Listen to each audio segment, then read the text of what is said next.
നമസ്കാരം. 10th level ചോദ്യപേപ്പറും അനുബന്ധ വിവരങ്ങളും. ആദ്യത്തെ ചോദ്യം, വിദ്യാഭ്യാസ അവകാശ നിയമവുമായി ബന്ധപ്പെട്ട് താഴെ തന്നിരിക്കുന്ന പ്രസ്താവനകളിൽ ശരിയായത് തിരഞ്ഞെടുക്കുക. 1. ഭരണഘടനയുടെ അനുച്ഛേദം 21A വിദ്യാഭ്യാസ അവകാശം ഉൾപ്പെടുത്തിയിട്ടുള്ളത്. 2. 6 മുതൽ 14 വയസ്സ് വരെയുള്ള കുട്ടികൾക്ക് വിദ്യാഭ്യാസം സൗജന്യവും നിർബന്ധിതവുമായി മാറി. 3. എല്ലാ കുട്ടികൾക്കും ഗുണമേന്മയുള്ള പ്രാഥമിക വിദ്യാഭ്യാസം നൽകേണ്ടത് രാഷ്ട്രത്തിന്റെ ഉത്തരവാദിത്തമാണ്. 4. വിദ്യാഭ്യാസ അവകാശ നിയമം 2009 ഓഗസ്റ്റ് 4 നിലവിൽ വന്നു. ആൻസർ ഓപ്ഷൻ ബി ആണ്. പ്രസ്താവന 1, 2, 3 ശരിയാണ്. പ്രസ്താവന 1 ഏതാണ്? ഭരണഘടനയുടെ അനുച്ഛേദം 21A വിദ്യാഭ്യാസ അവകാശം ഉൾപ്പെടുത്തിയിട്ടുള്ളത് ശരിയാണ്. 6 മുതൽ 14 വയസ്സ് വരെയുള്ള കുട്ടികൾക്ക് വിദ്യാഭ്യാസം സൗജന്യവും നിർബന്ധിതവുമായി മാറി. ഇതും ശരിയാണ്. 3. എല്ലാ കുട്ടികൾക്കും ഗുണമേന്മയുള്ള പ്രാഥമിക വിദ്യാഭ്യാസം നൽകേണ്ട രാഷ്ട്രത്തിന്റെ ഉത്തരവാദിത്തമാണ്. ഇതും ശരിയാണ്. ഇവിടെ ഓപ്ഷൻ 4 കൊടുത്തിരിക്കുന്നത് എന്താ? വിദ്യാഭ്യാസ അവകാശ നിയമം 2009 ഓഗസ്റ്റ് 4 നിലവിൽ വന്നു. 2009 ഓഗസ്റ്റ് 4 എന്നുള്ളത് തെറ്റാണ്. നമുക്ക് ഇതിന്റെ എക്സ്പ്ലനേഷൻ നോക്കാം. ആർട്ടിക്കിൾ 21A വിദ്യാഭ്യാസം മൗലികാവകാശമാക്കി മാറ്റിയപ്പോൾ ഭരണഘടനയിൽ കൂട്ടിച്ചേർത്ത അനുച്ഛേദമാണ് ആർട്ടിക്കിൾ 21A. 6 വയസ്സ് മുതൽ 14 വയസ്സ് വരെയുള്ള കുട്ടികൾക്ക് സൗജന്യ വിദ്യാഭ്യാസം മൗലികാവകാശമാക്കി മാറ്റിയ ഭരണഘടനാ ഭേദഗതിയാണ് 86-ാം ഭേദഗതി. 2002 86-ാം ഭേദഗതിയും 93-ാം ഭേദഗതി ബില്ലും. 6 വയസ്സ് മുതൽ 14 വയസ്സ് വരെയുള്ള കുട്ടികൾക്ക് സൗജന്യ വിദ്യാഭ്യാസം മൗലികാവകാശമാക്കി മാറ്റിയ ഭരണഘടനാ ഭേദഗതി ഏതാണ്? 86-ാം ഭേദഗതിയാണ്. വിദ്യാഭ്യാസം മൗലികാവകാശമാക്കി മാറ്റിയപ്പോൾ ഭരണഘടനയിൽ കൂട്ടിച്ചേർത്ത അനുച്ഛേദമാണ് അനുച്ഛേദം 21A. ഇത് നിലവിൽ വരുമ്പോൾ പ്രധാനമന്ത്രി AB വാജ്പേയിയും പ്രസിഡന്റ് ആരാണ്? APJ അബ്ദുൽ കലാമും ആണ്. വിദ്യാഭ്യാസ അവകാശ നിയമം പാർലമെന്റ് പാസാക്കിയ വർഷം 2009 ഓഗസ്റ്റ് 26. വിദ്യാഭ്യാസ അവകാശ നിയമം പാർലമെന്റ് പാസാക്കിയത് എപ്പോഴാണ്? 2009 ഓഗസ്റ്റ് 26-നാണ്. വിദ്യാഭ്യാസ അവകാശ നിയമം നിലവിൽ വന്നത് 2010 ഏപ്രിൽ 1-നാണ്. വിദ്യാഭ്യാസ അവകാശ നിയമം നിലവിൽ വന്നത് എപ്പോഴാണ്? 2010 ഏപ്രിൽ 1-നാണ്. വിദ്യാഭ്യാസ അവകാശ ഭേദഗതി ബില്ല് പാർലമെന്റ് പാസാക്കിയത് 2019 ജനുവരി 3-നാണ്. വിദ്യാഭ്യാസ അവകാശ ഭേദഗതി ബില്ല് പാർലമെന്റ് പാസാക്കിയത് 2019 ജനുവരി 3-നാണ്. അവകാശ ഭേദഗതി ബില്ല് പ്രസിഡന്റ് ഒപ്പുവെച്ച് 2019 ജനുവരി 10-നാണ്. അടുത്ത ക്വസ്റ്റ്യൻ, സ്ത്രീ വിദ്യാഭ്യാസ സംരക്ഷണ പ്രവർത്തകയും 2014 കൈലാസ് സത്യാർത്ഥിക്കൊപ്പം സമാധാനത്തിനുള്ള നോബൽ സമ്മാനത്തിന് അർഹയാവുകയും ചെയ്ത 17-കാരി മലാല യൂസഫ്സായി. സ്ത്രീ വിദ്യാഭ്യാസ സംരക്ഷണ പ്രവർത്തകയും 2014 കൈലാസ് സത്യാർത്ഥിക്കൊപ്പം സമാധാനത്തിനുള്ള നോബൽ സമ്മാനത്തിന് അർഹയാവുകയും ചെയ്ത 17-കാരിയാണ് മലാല യൂസഫ്സായി. SCERT ടെക്സ്റ്റിലെ കോളങ്ങളിൽ ഇത് എടുത്തു കൊടുത്തിട്ടുണ്ട്. മലാല യൂസഫ്സായിലെ പെൺകുട്ടികളുടെ വിദ്യാഭ്യാസത്തിന് വേണ്ടി പോരാടിയതിന് 17-ാം വയസ്സിൽ സമാധാനത്തിനുള്ള നോബൽ സമ്മാനം ലഭിച്ചു. പെൺകുട്ടികളുടെ വിദ്യാഭ്യാസത്തിന് വേണ്ടി പോരാടിയതിന് 17-ാം വയസ്സിൽ സമാധാനത്തിനുള്ള നോബൽ സമ്മാനം ലഭിച്ചതാർക്കാണ്? മലാല യൂസഫ്സായിക്കാണ്. കൈലാസ് സത്യാർത്ഥി 2014 മലാലയോടൊപ്പം സമാധാനത്തിനുള്ള നോബൽ സമ്മാനം ലഭിച്ചു. ഇതായിരുന്നു അല്ലെ നമ്മുടെ ക്വസ്റ്റ്യൻ. 2014 മലാലയോടൊപ്പം സമാധാനത്തിനുള്ള നോബൽ സമ്മാനം ലഭിച്ചു. ബച്പൻ ബച്ചാവോ ആന്തോളൻ. ബച്പൻ ബച്ചാവോ ആന്തോളൻ എന്ന സംഘടന രൂപീകരിച്ച് ബാലവേലക്കെതിരെ പ്രവർത്തിക്കുന്നവരാണ് കൈലാസ് സത്യാർത്ഥിയിലെ. ഈ ബച്പൻ ബച്ചാവോ ആന്തോളൻ സംഘടന രൂപീകരിച്ചത് ആരാണെന്ന് PSC എപ്പോഴും ചോദിക്കാറുണ്ട്. കൈലാസ് സത്യാർത്ഥിയാണ്. കൈലാസ് സത്യാർത്ഥിയുടെ ബാലവേലക്കെതിരെ പ്രവർത്തിക്കുന്ന സംഘടന ഏതാണ്? ബച്പൻ ബച്ചാവോ ആന്തോളൻ. അടുത്ത ക്വസ്റ്റ്യൻ, മൗലിക ഇന്ത്യൻ ദേശീയ പതാക തയ്യാറാക്കിയ ഇന്ത്യൻ ദേശീയ പതാക തയ്യാറാക്കിയ പിംഗലി വെങ്കയ്യ ജനിച്ചത് ഏത് സംസ്ഥാനത്താണ്? ആന്ധ്രാപ്രദേശിലാണ്. ഇന്ത്യൻ ദേശീയ പതാക തയ്യാറാക്കിയ പിംഗലി വെങ്കയ്യ ജനിച്ചത് ഏത് സംസ്ഥാനത്താണ്? ആന്ധ്രാപ്രദേശിലാണ്. എക്സ്പ്ലനേഷൻ നോക്കാം. നിലവിലെ ദേശീയ പതാക ഭരണഘടനാ നിർമ്മാണ സഭ അംഗീകരിച്ച വർഷം 1947 ജൂലൈ 22-നാണ്. ദേശീയ പതാക ഭരണഘടനാ നിർമ്മാണ സഭ അംഗീകരിച്ചപ്പോഴാണ്? 1947 ജൂലൈ 22-നാണ്. ദേശീയ പതാകയുടെ ശില്പി ആരാണ്? പിംഗലി വെങ്കയ്യ. ദേശീയ പതാകയുടെ ശില്പി പിംഗലി വെങ്കയ്യാണ്. പിംഗലി വെങ്കയ്യയുടെ ജന്മസ്ഥലം, നമ്മുടെ ക്വസ്റ്റ്യൻ എന്തായിരുന്നു? പിംഗലി വെങ്കയ്യയുടെ ജന്മസ്ഥലം അല്ലേ? ഇത് ആന്ധ്രാപ്രദേശ് ആണ്. പിംഗലി വെങ്കയ്യയുടെ ജന്മസ്ഥലം എവിടെയാണ്? ആന്ധ്രാപ്രദേശ്. ദേശീയ പതാകയിൽ തിരശ്ചീനമായി 3 നിറങ്ങൾ അടങ്ങിയിരിക്കുന്നു. മുകളിൽ കുങ്കുമം, മധ്യത്തിൽ വെള്ള, താഴെ പച്ച. ദേശീയ പതാകയുടെ നിറങ്ങൾക്കും അശോക ചക്രത്തിനും വ്യക്തമായി നിർവചനം നൽകിയതാരാണ്? Doctor S രാധാകൃഷ്ണനാണ്. ദേശീയ പതാകയുടെ നിറങ്ങൾക്കും അശോക ചക്രത്തിനും വ്യക്തമായ നിർവചനം നൽകിയതാരാണ്? Doctor S രാധാകൃഷ്ണനാണ്. ദേശീയ പതാകയിലെ കുങ്കുമ നിറം എന്തിനെയാണ് സൂചിപ്പിക്കുന്നത്? ധീരതയ്ക്കും ത്യാഗത്തിനുമാണ്. ദേശീയ പതാകയിലെ വെള്ള നിറം എന്തിനെ സൂചിപ്പിക്കുന്നത്? സത്യസന്ധതയ്ക്കും സമാധാനത്തിനുമാണ്. ദേശീയ പതാകയിലെ പച്ച നിറമാണെങ്കിലോ സമൃദ്ധിക്കും ഫലഭൂയിഷ്ഠതയ്ക്കുമാണ്. ദേശീയ പതാകയുടെ വെള്ള നിറത്തിന് നടുവിലായി ആലേഖനം ചെയ്തിരിക്കുന്ന അശോക ചക്രത്തിന്റെ നിറം എന്താണ്? നാവിക നീലയാണ്. ദേശീയ പതാകയുടെ വെള്ള നിറത്തിന് നടുവിലെ ആലേഖനം ചെയ്തിരിക്കുന്ന അശോക ചക്രത്തിന്റെ നിറമാണ് നാവിക നീല. അല്ലെ, ഒന്നുകൂടി പറയാം. ദേശീയ പതാക ഭരണഘടനാ നിർമ്മാണ സഭ അംഗീകരിച്ചത് 1947 ജൂലൈ 22-നാണ്. ദേശീയ പതാകയുടെ ശില്പി പിംഗലി വെങ്കയ്യ. പിംഗലി വെങ്കയ്യയുടെ ജന്മസ്ഥലം ആന്ധ്രാപ്രദേശാണ്. ദേശീയ പതാകയുടെ നിറങ്ങൾക്കും അശോക ചക്രത്തിനും വ്യക്തമായ നിർവചനം നൽകിയത് ഡോക്ടർ എസ് രാധാകൃഷ്ണനാണ്. ദേശീയ പതാകയുടെ വെള്ള നിറത്തിൽ നടുവിലായി ആലേഖനം ചെയ്തിരിക്കുന്ന അശോക ചക്രത്തിന്റെ നിറം നാവിക നീല. അശോക ചക്രം സ്വീകരിച്ചിരിക്കുന്നത് ദേശീയ പതാകയിലെ അശോക ചക്രം സ്വീകരിച്ചിരിക്കുന്നത് എവിടെ നിന്നാണ്? ഉത്തർപ്രദേശിലെ സാരാനാഥിലുള്ള ഡീർ പാർക്കിലെ അശോക സ്തംഭത്തിൽ നിന്നുമാണ്. അശോക ചക്രം സ്വീകരിച്ചിരിക്കുന്നത് എവിടെ നിന്നാണ്? ഉത്തർപ്രദേശിലെ സാരാനാഥിലുള്ള ഡീർ പാർക്കിലെ അശോക സ്തംഭത്തിൽ നിന്നാണ് അശോക ചക്രം സ്വീകരിച്ചിരിക്കുന്നത്.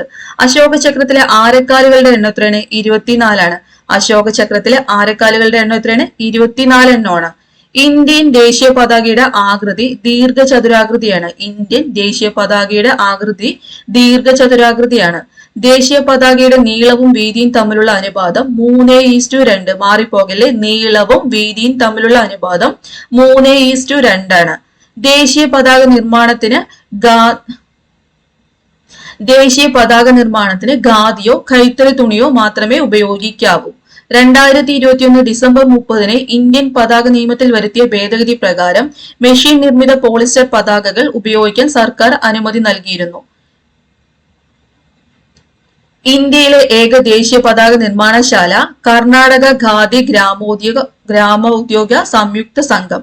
ഇന്ത്യയിലെ ഏക ദേശീയ പതാക നിർമ്മാണശാല ഏതാണ്? കർണാടക ഖാദി ഗ്രാമോദ്യോഗ സംയുക്ത സംഘം KKGSS. എവിടെയാണ് സ്ഥിതി ചെയ്യുന്നത്? കർണാടകയിലെ ഹൂബ്ലിയിലാണ്. ഇന്ത്യയിലെ ഏക ദേശീയ പതാക നിർമ്മാണശാല എവിടെ സ്ഥിതി ചെയ്യുന്നത്? കർണാടകയിലെ ഹൂബ്ലിയിലാണ്. KKGSS സ്ഥാപിതമായ വർഷം 1957 നവംബർ 1. അടുത്തത് ഇന്ത്യൻ പതാക നിയമം നിലവിൽ വന്നത് എപ്പോഴാണ്? ഫ്ലാഗ് കോഡ് 2002 ജനുവരി 26-നാണ്. ഇന്ത്യൻ പതാക നിയമം നിലവിൽ വന്നത് 2002 ജനുവരി 26-നാണ്. അടുത്ത ക്വസ്റ്റ്യൻ നോക്കാം.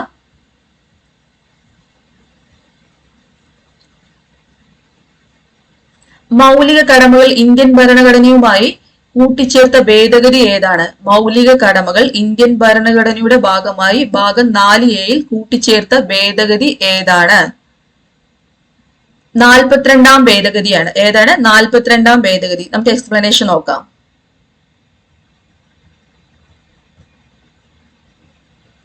ഭരണഘടനയെയും ഭരണഘടനാ സ്ഥാപനങ്ങളെയും ആദരിക്കാനും പ്രകൃതിയെ സംരക്ഷിക്കാനും ഇന്ത്യയുടെ മഹത്തായ സാംസ്കാരിക പാരമ്പര്യം കാത്തുസൂക്ഷിക്കാനും മൗലിക കടമകൾ പൗരന്മാരെ പ്രേരിപ്പിക്കുന്നു. ഭരണഘടന നിലവിൽ വന്ന സമയത്ത് മൗലിക കടമകൾ ഭരണഘടനയിൽ ഉൾപ്പെടുത്തിയിരുന്നില്ല. മൗലിക കടമകൾ ഭരണഘടനയിൽ ഉൾപ്പെടുത്തിയ ഭരണഘടനാ ഭേദഗതി 42-ാം ഭേദഗതി. 1976-ലെ 42-ാം ഭേദഗതി. നമ്മുടെ ക്വസ്റ്റ്യൻ എന്തായിരുന്നു? മൗലിക കടമകൾ ഭരണഘടനയിൽ ഉൾപ്പെടുത്തിയ ഭരണഘടനാ ഭേദഗതി. ഇതായിരുന്നു അല്ലെ നമ്മുടെ ക്വസ്റ്റ്യൻ. 1976-ലെ 42-ാം ഭേദഗതി. മൗലിക കടമകൾ പ്രാബല്യത്തിൽ വന്നത് 1977 ജനുവരി 3-നാണ്. മൗലിക കടമകൾ പ്രാബല്യത്തിൽ വന്നത് 1977 ജനുവരി 3-നാണ്. ഏത് കമ്മിറ്റിയുടെ നിർദ്ദേശപ്രകാരമാണ് മൗലിക കടമകൾ ഭരണഘടനയിൽ കൂട്ടിച്ചേർത്തത്? സോരൻ സിംഗ് കമ്മിറ്റിയുടെ നിർദ്ദേശപ്രകാരമാണ്. ഏത് കമ്മിറ്റിയുടെ നിർദ്ദേശപ്രകാരമാണ് മൗലിക കടമകൾ ഭരണഘടനയിൽ കൂട്ടിച്ചേർത്തത്?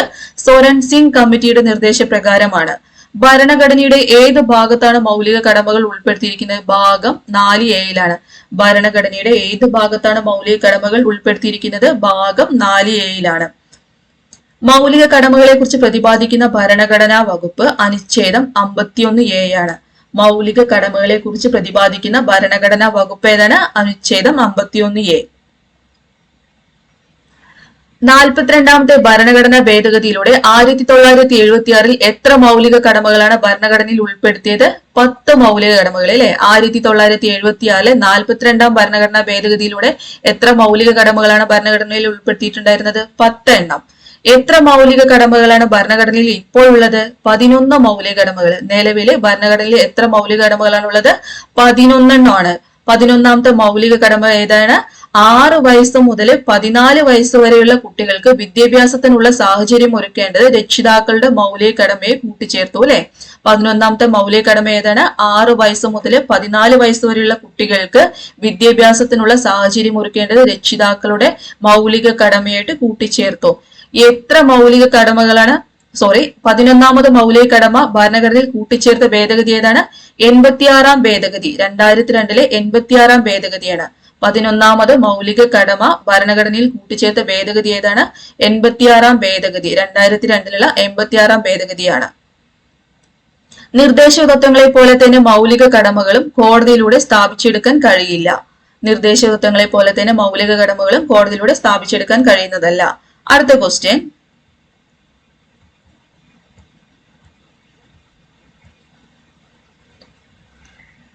താഴെ പറയുന്നവയിൽ ഇന്ത്യയുടെ ദേശീയ വൃക്ഷം ഏതെന്ന് കണ്ടെത്തുക. ക്വസ്റ്റ്യൻ ക്യാൻസൽ ആണ്. എന്നാലും നമുക്ക് ഇന്ത്യയുടെ ദേശീയ ചിഹ്നങ്ങൾ പഠിച്ചു പോകാം.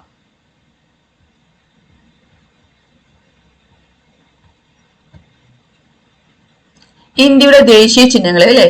ഇന്ത്യയുടെ ദേശീയ പതാക ത്രിവർണ പതാക അല്ലെ. ദേശീയ പതാക ഏതാണ്? ത്രിവർണ പതാകയാണ്. ദേശീയ മുദ്ര സിംഹമുദ്രയാണ്. ദേശീയ പക്ഷി മയില്. ദേശീയ മൃഗം കടുവ. ദേശീയ ഫലം മാങ്ങ. ദേശീയ പുഷ്പം താമര. ദേശീയ ഗാനം ജനഗണമന. ദേശീയ ഗീതം വന്ദേ മാതരം. ദേശീയ കലണ്ടർ ശകവർഷ കലണ്ടറാണ്. ദേശീയ പൈതൃക ജീവി ആന. ദേശീയ ജലജീവി ഡോൾഫിൻ. ദേശീയ വൃക്ഷം പേരാല്. നമ്മുടെ ക്വസ്റ്റ്യൻ എന്തായിരുന്നു? ദേശീയ വൃക്ഷം. അവിടെ ക്വസ്റ്റ്യനിൽ എന്തായിരുന്നു കൊടുത്തിട്ടുണ്ടായിരുന്നത്? അരയാലാണ് അല്ലെ കൊടുത്തത്. ക്യാൻസൽ ചെയ്ത ക്വസ്റ്റ്യന് അരയാലായിരുന്നു കൊടുത്തിട്ടുള്ളത്. നമ്മുടെ ദേശീയ വൃക്ഷം ഏതാണ്? പേരാല്. ദേശീയ നൃത്തരൂപം ഭരതനാട്യം. ദേശീയ മത്സ്യം ഐക്കൂറ. ദേശീയ നദി ഗംഗ. ദേശീയ പാനീയം ചായ. ഔദ്യോഗിക ഭാഷ ഹിന്ദി. അടുത്ത ക്വസ്റ്റ്യൻ,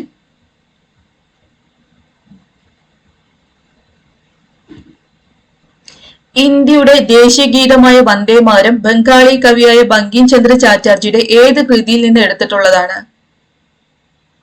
ആനന്ദമഠത്തിൽ നിന്നും എടുത്തിട്ടുള്ളതാണ്. ഇന്ത്യയുടെ ദേശീയ ഗീതമായ വന്ദേ മാതരം ബംഗാളി കവിയായ ബങ്കിം ചന്ദ്ര ചാറ്റർജിയുടെ ഏത് കൃതിയിൽ നിന്ന് എടുത്തിട്ടുള്ളതാണ്? ആനന്ദമഠം എന്ന നോവലിൽ നിന്നാണ് എടുത്തിട്ടുള്ളത് അല്ലെ. എക്സ്പ്ലനേഷൻ നോക്കാം.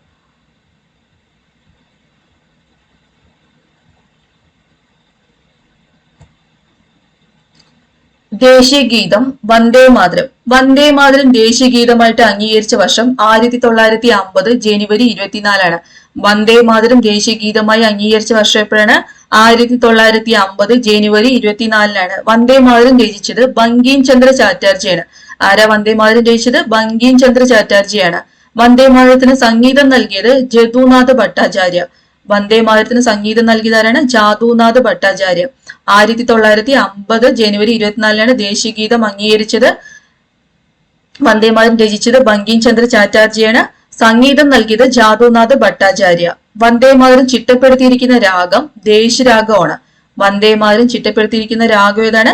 ദേശരാഗമാണ്. വന്ദേ മാതരം രചിച്ചിരിക്കുന്നത് സംസ്കൃതവൽക്കരിച്ച ബംഗാളി ഭാഷയിലാണ്. രചിച്ചിരിക്കുന്ന ഭാഷ ഏതാണ്? സംസ്കൃതവൽക്കരിച്ചിട്ടുള്ള ബംഗാളി ഭാഷയിലാണ് രചിച്ചിരിക്കുന്നത്. സംസ്കൃതം എന്നും ഗവൺമെന്റ് സ്രോതസ്സുകളിൽ കാണാം. ഇന്ത്യയുടെ ദേശീയ ഗീതമായ വന്ദേ മാതരം എടുത്തിട്ടുള്ള ബങ്കിം ചന്ദ്ര ചാറ്റർജിയുടെ നോവൽ ഏതാണ്? ആനന്ദമഠം അല്ലെ. നമ്മുടെ ക്വസ്റ്റ്യൻ എന്തായിരുന്നു? ബങ്കിം ചന്ദ്ര ചാറ്റർജിയുടെ ആനന്ദമഠം എന്ന നോവലിൽ നിന്നാണ് വന്ദേ മാതരം എടുത്തിട്ടുള്ളത്. 1882 പ്രസിദ്ധീകരിച്ച ആനന്ദമഠം എന്ന നോവലിൽ നിന്നാണ് ബങ്കിം ചന്ദ്ര ദേശീയ ഗീതം എടുത്തിട്ടുള്ളത്. ഇന്ത്യയുടെ ദേശീയ ഗീതമായ വന്ദേ മാതരം എടുത്തിട്ടുള്ളത് ബങ്കിം ചന്ദ്ര ചാറ്റർജിയുടെ നോവലായ ആനന്ദമഠത്തിൽ നിന്നാണ്. ആനന്ദമഠം എന്ന നോവൽ രചിച്ചിരിക്കുന്നത് എന്തിനെ അടിസ്ഥാനമാക്കിയിട്ടാണ്? സന്യാസി കലാപത്തെ അടിസ്ഥാനമാക്കിയിട്ടാണ് ആനന്ദമഠം എന്ന നോവൽ രചിച്ചിരിക്കുന്നത്. വന്ദേ മാതരം ആദ്യമായി ആലപിക്കപ്പെട്ട വർഷം 1896 കൊൽക്കത്ത സമ്മേളനമാണ്. വന്ദേമാതരം ആദ്യമായിട്ട് ആലപിക്കപ്പെട്ട വർഷം എപ്പോഴാണ്? 1896 കൊൽക്കത്ത കോൺഗ്രസ് സമ്മേളനത്തിലാണ് ആലപിക്കപ്പെട്ടത്. 1896 കൊൽക്കത്ത കോൺഗ്രസ് സമ്മേളനത്തിൽ വെച്ച് വന്ദേമാതരം ആദ്യമായിട്ട് ആലപിച്ചത് ആരാണ്? രവീന്ദ്രനാഥ ടാഗോർ ആണ്. 1896 കൊൽക്കത്ത കോൺഗ്രസ് സമ്മേളനത്തിൽ വെച്ച് വന്ദേമാതരം ആദ്യമായിട്ട് ആലപിച്ചത് ആരാണ്? രവീന്ദ്രനാഥ ടാഗോർ ആണ്.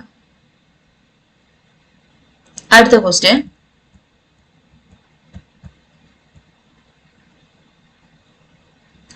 മഹാത്മാഗാന്ധി കി ജയ് എന്ന മുദ്രാവാക്യത്തോടെ ഭരണഘടനാ നിർമ്മാണ സഭ അംഗീകരിച്ച ഭരണഘടനാ വ്യവസ്ഥ ഏത്? അയിത്ത നിർമാർജനം. മഹാത്മാഗാന്ധി കി ജയ് എന്ന മുദ്രാവാക്യത്തോടെ ഭരണഘടനാ നിർമ്മാണ സഭ അംഗീകരിച്ച ഭരണഘടനാ വ്യവസ്ഥ ഏതാണ്? അയിത്ത നിർമാർജനം.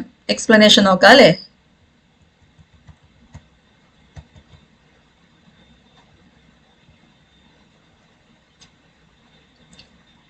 അനുച്ഛേദം 17 തൊട്ടുകൂടായ്മ, അയിത്തം എന്നിവ നിരോധിക്കുന്ന ആർട്ടിക്കിൾ ഏതാണ്? ആർട്ടിക്കിൾ 17 ആണ്. തൊട്ടുകൂടായ്മ, അയിത്തം എന്നിവ നിരോധിക്കുന്ന ആർട്ടിക്കിൾ ആണ് ആർട്ടിക്കിൾ 17.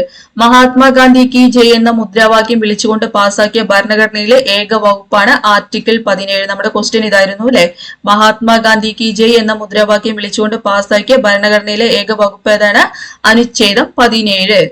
അയിത്താചരണവുമായി ബന്ധപ്പെട്ട് കുറ്റങ്ങൾക്ക് ശിക്ഷ നൽകുന്നത് ഏത് നിയമം അനുസരിച്ചാണ്? സിവിൽ അവകാശ സംരക്ഷണ നിയമം. 1955 protection of civil right act. അയിത്താചരണവുമായി ബന്ധപ്പെട്ട കുറ്റങ്ങൾക്ക് ശിക്ഷ നൽകുന്നത് ഏത് നിയമം അനുസരിച്ചാണ്?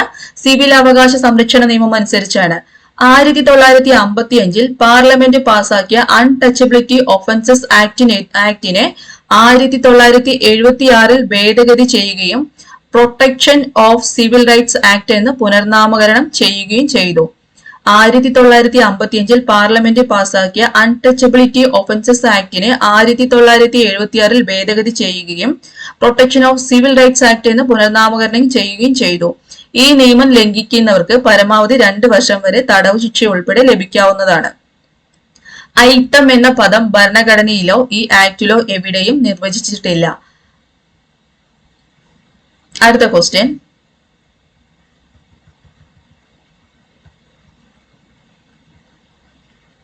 ദേശീയ മനുഷ്യാവകാശ കമ്മീഷന്റെ അധ്യക്ഷനായി നിയമിക്കപ്പെട്ട ആദ്യ മലയാളി. ദേശീയ മനുഷ്യാവകാശ കമ്മീഷന്റെ അധ്യക്ഷനായി നിയമിക്കപ്പെട്ട ആദ്യ മലയാളി ആരാണ്?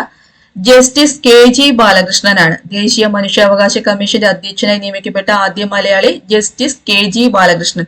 എക്സ്പ്ലനേഷൻ നോക്കാം.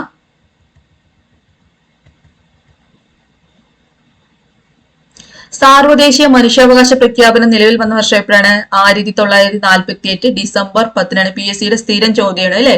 സാർവദേശീയ മനുഷ്യാവകാശ പ്രഖ്യാപനം നിലവിൽ വന്ന വർഷം എപ്പോഴാണ്? 1948 ഡിസംബർ 10. മനുഷ്യാവകാശ ദിനം എന്നാണ് ഡിസംബർ 10. ഇന്ത്യയിലെ മനുഷ്യാവകാശങ്ങളുടെ കാവൽക്കാരൻ എന്നറിയപ്പെടുന്നത് ദേശീയ മനുഷ്യാവകാശ കമ്മീഷനാണ്. ഇന്ത്യയിലെ മനുഷ്യാവകാശങ്ങളുടെ കാവൽക്കാരൻ എന്നറിയപ്പെടുന്ന ആരാണ്? ദേശീയ മനുഷ്യാവകാശ കമ്മീഷൻ. 1993 സെപ്റ്റംബർ 28 നിലവിൽ വന്ന മനുഷ്യാവകാശ സംരക്ഷണ ഓർഡിനൻസ് പ്രകാരം ദേശീയ മനുഷ്യാവകാശ കമ്മീഷൻ നിലവിൽ വന്നത് 1993 ഒക്ടോബർ 12. ദേശീയ മനുഷ്യാവകാശ കമ്മീഷൻ നിലവിൽ വന്നത് എപ്പോഴാണ്? 1993 ഒക്ടോബർ 12. ദേശീയ മനുഷ്യാവകാശ കമ്മീഷന്റെ ആദ്യത്തെ ചെയർമാൻ ജസ്റ്റിസ് രംഗനാഥ മിശ്രയായിരുന്നു. നിലവിലെ ചെയർമാൻ ആരാണ്? ദേശീയ മനുഷ്യാവകാശ കമ്മീഷന്റെ നിലവിലെ ചെയർമാൻ ആരാണ്? ജസ്റ്റിസ് അരുൺ കുമാർ മിശ്ര. ആദ്യത്തെ ചെയർമാൻ ആരാണ്? ജസ്റ്റിസ് രംഗനാഥ മിശ്ര. നിലവിലെ ചെയർമാൻ ആരാണ്? ജസ്റ്റിസ് അരുൺ കുമാർ മിശ്രയാണ്. നമ്മുടെ ക്വസ്റ്റ്യൻ എന്തായിരുന്നു? ദേശീയ മനുഷ്യാവകാശ കമ്മീഷന്റെ ചെയർമാനായ ആദ്യ മലയാളി അല്ലെ. ഇതായിരുന്നു നമ്മുടെ ക്വസ്റ്റ്യൻ. Justice KG ബാലകൃഷ്ണനാണ്. ദേശീയ മനുഷ്യാവകാശ കമ്മീഷന്റെ ചെയർമാനായ ആദ്യത്തെ മലയാളി ആരാണ്? Justice KG ബാലകൃഷ്ണനാണ്. ദേശീയ മനുഷ്യാവകാശ കമ്മീഷനിൽ അംഗമായ ആദ്യ മലയാളി വനിത ആരാണ്? ജസ്റ്റിസ് ഫാത്തിമ ബീബി. ദേശീയ മനുഷ്യാവകാശ കമ്മീഷനിൽ അംഗമായ മലയാളി വനിത ആരാണ്? ജസ്റ്റിസ് ഫാത്തിമ ബീബി. എല്ലാവർക്കും എന്റെ ക്ലാസ് ഉപകാരപ്രദമായെങ്കിൽ ലൈക്ക് ചെയ്യുക, ഷെയർ ചെയ്യുക, സബ്സ്ക്രൈബ് ചെയ്യുക.